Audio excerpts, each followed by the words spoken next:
Hello, welcome to Movie Castle. I'm your host, Cooper. Today, I have all of the best performance nominees in the castle. I've collected them like Infinity Stones. They are here, and I'm going to be doing a little ranking of their performances. I have them listed here, as you can see on the tier list, from 1 to 20. And we're gonna see who stacks up as the best, who gave the best performance last year. That's the big question that we're asking. Now I'll say that I like all these performances. I don't think there's any performances here that I'm bumping on or anything like that. I think they're all pretty good. So I think it'll be a bit of a challenge to like try and figure out who goes where and which one's my favorite and which one's my least favorite. You know, that sort of thing. Because they're all pretty good, and just keep that in mind as we go through this list. Now we got a lot of people to go through. We got 20 people, and I would like to keep this video relatively short. So I'm just gonna kind of cruise through them, maybe talk a little bit about each of them, but not anything super in depth. All right, so we'll just get started. Let's go with Rose Byrne. Now, I like If I Had Legs, I'd Kick You, but I don't love it. I think she's good. I think she's a lot of people's number two for the year. She is not my number two, I don't think. So I'm gonna just put her kind of in the middle for now. It could go up or down from here. All right, who should we do next? Let's do Benicio del Toro. Again, very good in One Battle, but it's not my favorite performance in that movie. I think I like some of the other performances a little more. He is kind of the beating heart of the movie, and that's great. And it doesn't really work without him, but at the same time, I'm not super wowed by the performance in the way that I am for maybe Chase Infinity or Sean Penn. And also, I just think there's a better Benicio del Toro performance in 2025. It's not in One Battle, it's in Phoenician Scheme.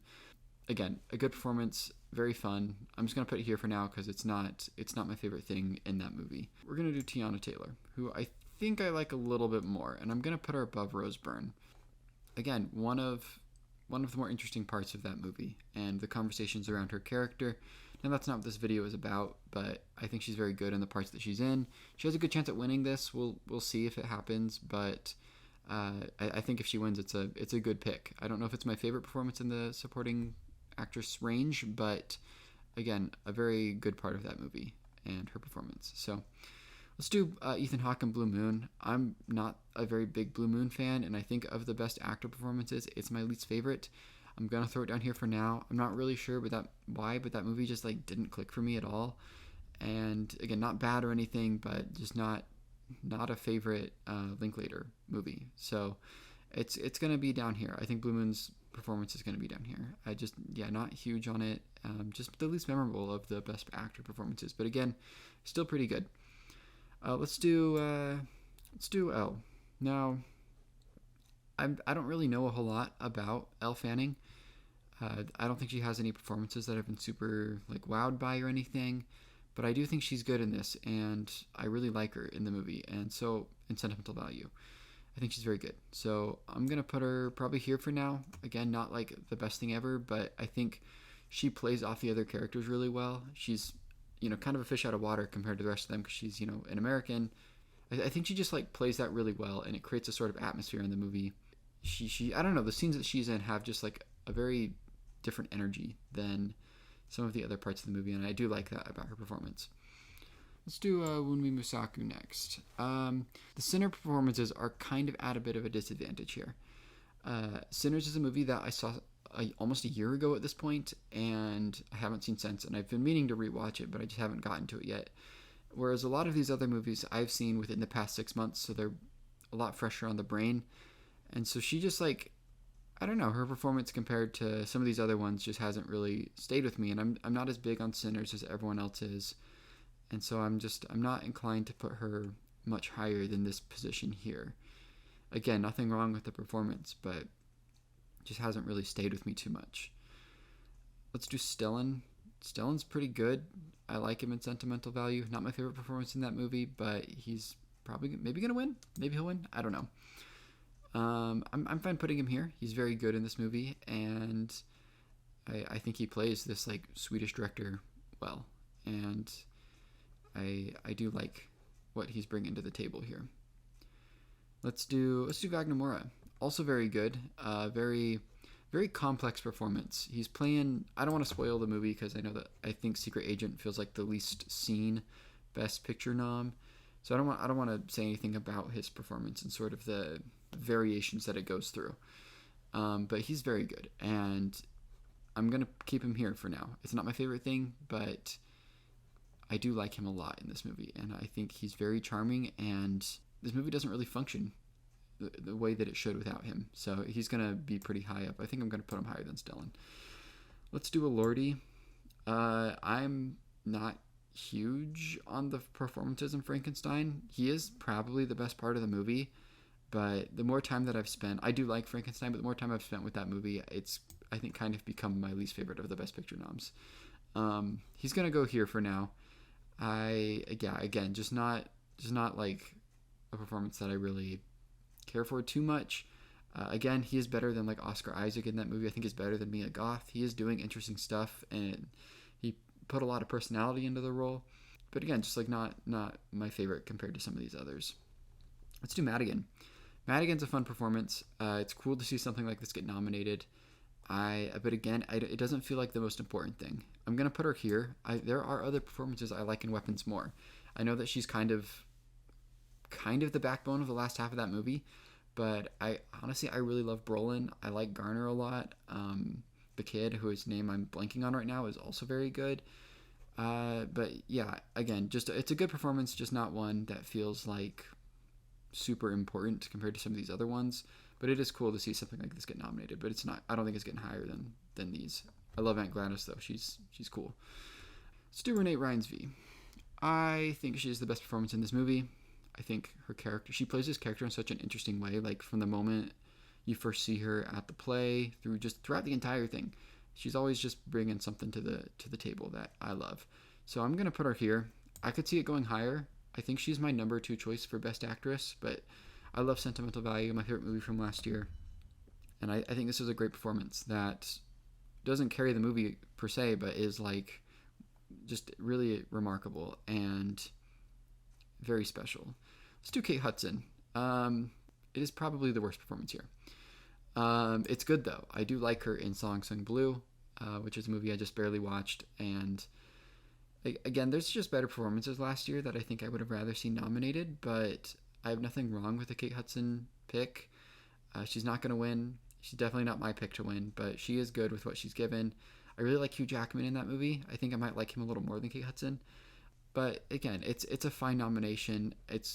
And I don't have an issue with it really, but it is the one that is probably going to like sit with me the least. So I'm going to put her down here for now. Let's do Michael B. Jordan. I think this is a cool performance. I'm probably going to put him right here. I think Michael B. Jordan is what has stayed with me the most post Sinners. This performance as these two brothers is pretty cool and is a lot of fun, and he plays them in such interesting ways that you can like tell who's who at any given point. I would be fine if he won, honestly. It's not I don't think it's my favorite performance in the Best Actor category, but it's maybe number 2, maybe number 3. I think it's pretty good, and is just like one of the best parts of that movie. So I'm gonna put him here for now. I could see it maybe going up a little more. I don't know. Emma Stone in Begonia. She's good. I'm gonna put her, I think, right here. It's a pretty typical, I would say, Emma Stone performance at this point in time. She's doing a lot of work with Yorgos and other weirdos like Ari Aster, and it just feels like it didn't blow me away the way that she does in Poor Things. But she's good in this, and I think she sells the is she an alien, is she not an alien thing really well, which is, I think, the best part of that movie, and kind of like what makes it work is the screenplay and how it's sold by Plemons and Stone. But again, nothing like super new for her, so I'm gonna keep her here, I think. All right, let's do Delroy Lindo. Again, as I mentioned, the Sinners cast is kind of at a bit of a disadvantage, just because of how that movie has sat with me. I think I'm gonna put it here. I would have rather seen Miles, I think, get nominated. I think that performance is one that I like a little bit more. But again, nothing wrong with this one. It's cool to see. I like it a lot. Do I like him more than Wumi Musaku though? I don't know. I think I'm fine keeping him here. Let's do Jessie Buckley. I think Jessie Buckley's up at the top. I really do think this is a great performance. I think it makes Hamnet that she's probably going to win this award around the same time that The Bride has come out, which is getting a lot of flack for her performance. But I think she's great, and I think she deserves the award. I like it a lot. Yeah, I don't know. I don't feel like there's much to add to the conversation around Hamnet and Jessie Buckley.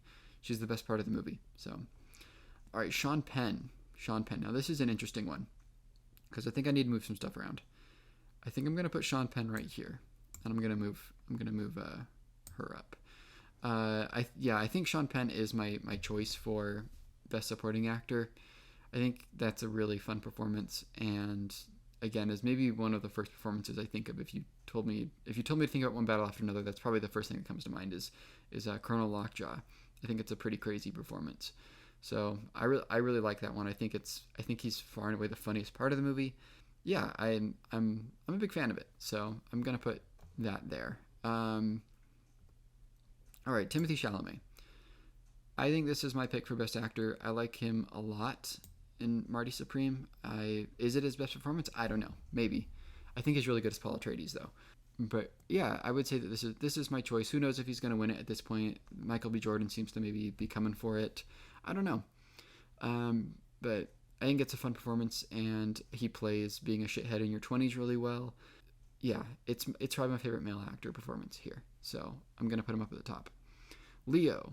Now this is an interesting one because Leo is not, I think, the best performance in this movie. I think I like Jason Finity and Sean Penn more. I'm going to put him here, and I'm going to move Wagner Moura up. Yeah. Again, Leo's good in this. He plays it well, and it is a great performance, but it's not my favorite compared to some of these others. I like him a lot in the movie, but yeah, I mean, the movie kind of sits on his shoulders for most of it, and he does a great job at carrying the movie, but it feels very similar to other things he's done. So I feel comfortable like putting it in the higher tier, but not the highest. All right, now we got Inga Isdottir Lilius. I always pronounce her name wrong. I don't know if I did it right that time. I think I'll put her here. She's probably the part of sentimental value that has sat with me the least. I don't really think of her character very much. She's not the most interesting part of that movie, so I'm comfortable putting her here at the bottom. But again, a good performance. So all these are good performances.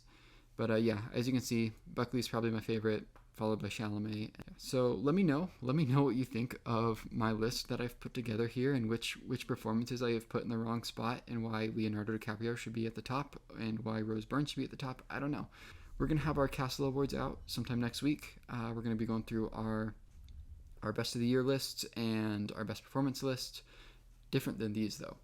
So feel free to listen to us on Spotify, Apple Music, subscribe to us here on YouTube. You know the deal. So thank you so much for stopping by and listening to me just kind of off the cuff ramble about some of the performances from last year, and have a good rest of your day.